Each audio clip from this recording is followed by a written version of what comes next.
ಹುಡುಗ ಏನಾಕಿತ್ತು ಅಂದ್ರ ಅದು ಬರೇ ಉಗುರು ಕಡಿತಿತ್ತಂತ. ಉಗುರು ಕಡಿತಿತ್ತು. ಅವ್ರವ್ವ ಆ ಗುರುಗಳ ಹತ್ರ ಕರ್ಕೊಂಡು ಹೋದ್ಲು. ಯಪ್ಪ, ನನ್ನ ಮಗನಿಗೆ ಒಂದು ಭಾರಿ ಕೆಟ್ಟ ಚಾಳಿ ಬಿದ್ದೈತೆ, ಏನ್ ಮಾಡ?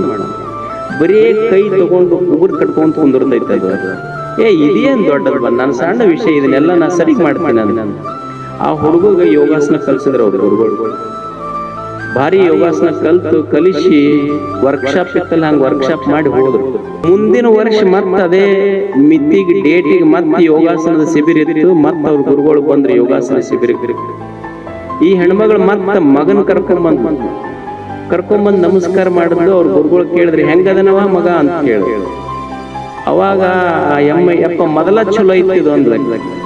ಅಲ್ಲ, ಏನರೇ ಆಗೈತಿ ಯಪ್ಪ, ಮೊದಲ ಕೈಯನ್ನು ಉಗುರು ಕಡ್ಕೊಂತಿತ್ತು, ನೀ ಯೋಗಾಸನ ಕಲ್ಸಿಂದ ಕಾಲ ಹೆಗಲ ಮೇಲೆ ಹಾಕೊಂಡು ಕಾಲಿನ ಉಗುರು ಕಡ್ಕೊಳ್ಳೋದು ಶುರು ಮಾಡೈತಿ ಈಗ ಅದು.